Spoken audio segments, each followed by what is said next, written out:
এদিকে প্রধান উপদেষ্টার পদ হারাচ্ছেন ডক্টর মোহাম্মদ ইউনূস। সাবেক মন্ত্রীর ছেলে হচ্ছেন নতুন প্রধান উপদেষ্টা। তবে এবার কপাল খুলল আওয়ামী লীগ দলটি। এই সুযোগের অপেক্ষায় ছিল শেখ হাসিনা। এবার আওয়ামী লীগ শেষবারের মতো অ্যাকশন নিয়ে মাঠে নামার ঘোষণা দিল। শেষ রক্ষা হবে না ডক্টর ইউনূসের, জানালেন শেখ হাসিনা। ট্রাম্প ক্ষমতায় আসার পরেই নতুন বিপদে পড়তে যাচ্ছেন ডক্টর মোহাম্মদ ইউনূস। একটি নতুন খবর এবং গরম খবর হচ্ছে যে আপডেট হচ্ছে যে ইউনূস আউট হতে যাচ্ছেন এবং যুক্তরাষ্ট্রের নবনির্বাচিত প্রেসিডেন্ট ডোনাল্ড ট্রাম্পের দাবি শেখ হাসিনা এখনো বাংলাদেশের প্রধানমন্ত্রী। ডোনাল্ড ট্রাম্প শেখ হাসিনাকে বাংলাদেশে ফিরিয়ে দিবে এবং প্রধানমন্ত্রী করে ফিরিয়ে দিবে। শেখ হাসিনাকে দেশে আনার জন্য দেশের জনগণ আন্দোলনে নামছে। সমন্বয়কের জন্য খুবই খারাপ কিছু সংবাদ আমি অনেকে হালকা নিচ্ছি, কিন্তু আজকে আপনাদেরকে যে তথ্য আমি উপস্থাপন করব। এদিকে আয়নাঘরে আটক ছিল শিশুরাও ব্যবহার করা হতো জিজ্ঞাসাবাদে চাপ দিতে। এরপরে জানিয়ে দিব খালেদা জিয়ার চিকিৎসা ওয়ান স্টপ সার্ভিসের করার সিদ্ধান্ত। সর্বশেষ জানিয়ে দিব জুলাই শহীদ স্মৃতি ফাউন্ডেশনের দায়িত্ব ছাড়লেন সার্জিস আলম। এতক্ষণ পর্যন্ত শুনছিলেন সংবাদ শিরোনাম, এখন বিস্তারিত। জনতার ব্যাপক বিক্ষোভের মুখে পড়ে পট পরিবর্তনের পর একের পর এক বেরিয়ে আসছে সাবেক প্রধানমন্ত্রী শেখ হাসিনার কর্মকাণ্ডগুলো। মানবিক অধিকার লঙ্ঘন করে ভয়াবহ নানা চিত্র উঠে আসছে।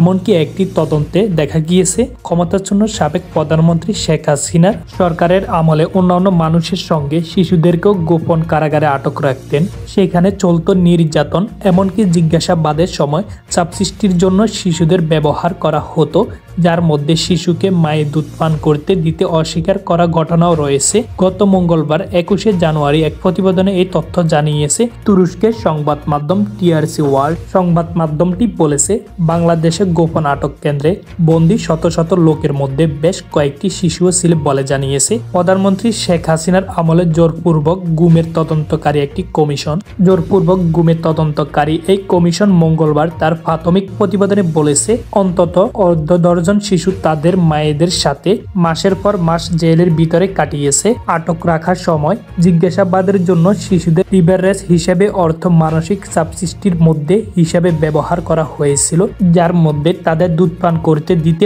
অস্বীকার করার ঘটনাও রয়েছে। গত বছরের 5 আগস্ট ভারতে পালিয়ে যান সাবেক প্রধানমন্ত্রী শেখ হাসিনা। আগস্টে সংগঠিত গণহত্যা সহ মানবতা বিরোধী অপরাধের অভিযোগে ইতিমধ্যে হাসিনার বিরুদ্ধে গ্রেফতারি পুনরায় জারি করেছে আন্তর্জাতিক অপরাধ। হাসিনা সরকারের বিরুদ্ধে রাজনৈতিক প্রতিপক্ষের শত শত নেতা কর্মীদের বিচার, হত্যা এবং আরো শত শত মানুষকে বেআইনিভাবে অপহরণ ও গুমসহ ব্যাপক মানব অধিকার লঙ্ঘনের অভিযোগ আনা হয়েছে। কমিশন বলেছে, নারীদের তাদের সন্তান সহ নিখোঁজ হয়ে যাওয়া বেশ কয়েকটি ঘটনার বিশদ বিবরণ তাদের কাছে রয়েছে, যার মধ্যে সর্বশেষ এই ধরনের ঘটনা ঘটে 2023 সালে।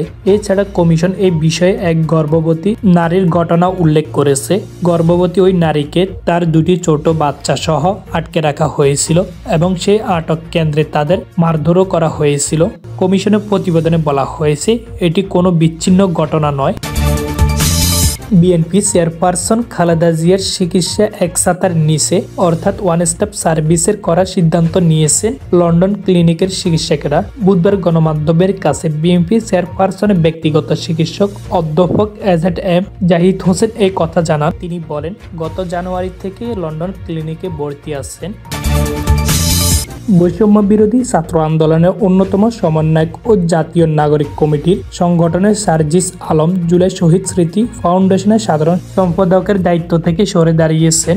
বুধবার 22শে জানুয়ারি নিজ ফেসবুক পোস্টে এই তথ্য জানিয়েছেন। পোস্টে সার্জিস আলম লিখেন, জুলাই শহীদ স্মৃতি ফাউন্ডেশনের সাধারণ সম্পাদকের দায়িত্বে আমি নেই। এই ফাউন্ডেশনের গতি করার জন্য ফাউন্ডেশনের গঠনতন্ত্র, কাঠামো ও কাজের প্রতিক্রিয়া পরিবর্তন আনা হয়েছে। এই ফাউন্ডেশনের প্রথম আর্থিক সহযোগিতা শুরু করে 1 অক্টোবর থেকে, অফিস চালু হয় 15 অক্টোবর থেকে। আমি সাধারণ সম্পাদক হিসেবে দায়িত্ব গ্রহণ করেছি 21শে অক্টোবর। 31শে ডিসেম্বর পর্যন্ত প্রায় 2 মাস 10 দিন আমি দায়িত্ব পালন করি। এরপর আমি দায়িত্ব থেকে সরে আসি। যতদিন পর্যন্ত আমি আমার সর্বোচ্চ সময় ফাউন্ডেশনে দিতে পেরেছি ততদিন আমি দায়িত্ব পালন করেছি। এখন থেকে ফাউন্ডেশনের প্রয়োজনীয় সময় দেওয়া আমার জন্য সম্ভব হবে না, তখন আমি দায়িত্ব থেকে সরে এসেছি।